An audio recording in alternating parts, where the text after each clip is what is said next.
Polls today opening up 6 a.m. Chicago time, 9 candidates running.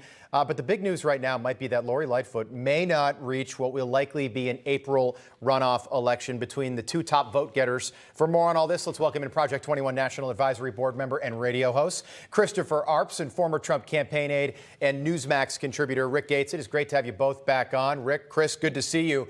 Chris, we'll start with you. So you're out there in the Midwest, St. Louis, dealing with a lot of the same problems as Chicago.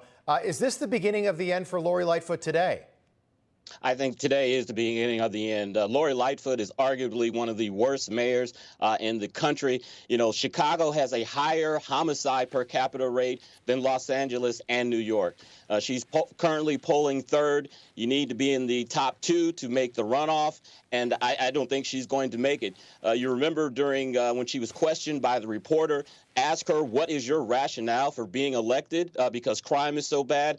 And instead of giving a good answer, she basically ripped the reporter. So I think this is the beginning of the end of her administration. Yeah, Rick, I think, you know, she came out last week and said, well, don't vote. And then she said, well, I didn't really mean that. And I think that she really, up until now, thought, listen, I'm going to win.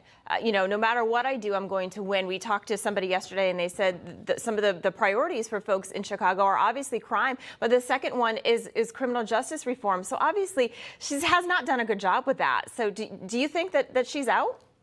Yeah, I do. I think Judgment Day is here. I think that, you know, she believed that incumbency had some power to it, but she didn't look at her own record. And when the people are out there voting, they're looking at the number one issue of crime, criminal justice, and then economy. I mean, all of those, to some effect, a large effect, were her responsibility. And she failed the people of Chicago. And that's why you're seeing her poll numbers dismal. I think it'll be interesting to see. The key today is going to be turnout in these kind of by-year elections. It's hard to get people motivated to get out. I'll be very curious to see the turnout percentage today. That will have a tremendous impact on whether she survives to the next round or not. But it'll definitely go to a runoff. Yeah, typically with voter turnout. And Rob, she's going to be the first mayor in Chicago history not to be reelected in decades. Yeah, that was my question, 40 years. Chris. Yeah. It's amazing. So, and she ousted a Daley, which is a big name in Chicago politics. Rick, do you buy the polls? Because the numbers are close, and as we've seen, clearly, polls have been pretty abysmal over the last 10 years. But she and three other candidates are separated by like 6 points. Do you think she reaches the April runoff?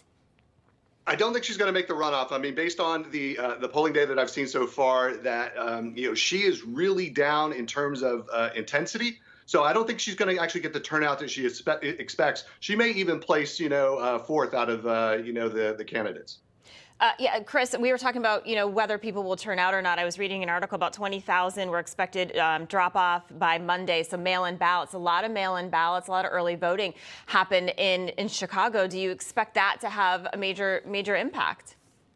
I don't. I just don't think usually in these municipal elections, you know, off-year elections like that, you don't have a great turnout.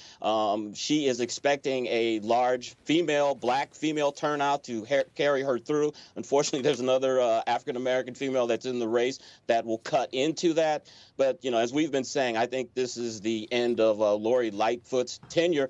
And what's really surprising to me is that she has been so bad on crime, and she used to be a U.S. prosecutor, U.S. district attorney. You would think she would have had a better record while in office. Yeah. When you think of Chicago, I think most people think of crime. Yeah. And that will be her legacy if she does, in fact, lose today. Polls open up 6 a.m. Chicago time. We'll keep an eye on that throughout the day here on Newsmax. Meantime, let's move east a little bit to Washington. CPAC going to start this week there. Ron DeSantis is, and this is according to the Associated Press, is moving toward a GOP presidential bid on his own terms. So the apparent CPAC snub is nothing new for DeSantis, who has emerged in the early phases of the 2024 presidential race as a leading contender for the GOP nomination, even as he ignores many conventions of modern politics. Rick, what do you make of this snub? Look, I think this is DeSantis charting his own course.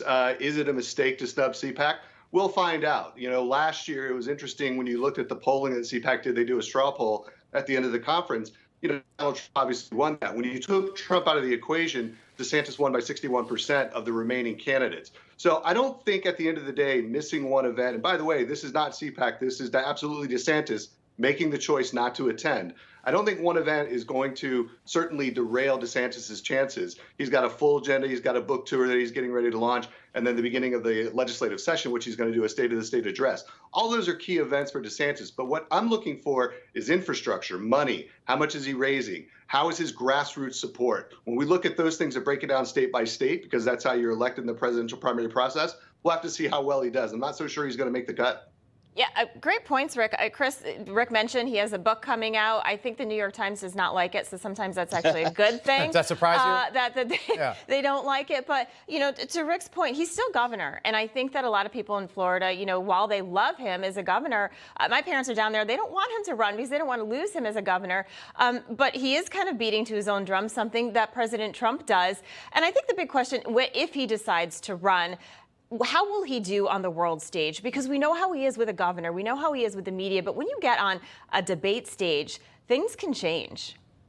As Rick says, as Rick knows, money is the mother's milk of politics.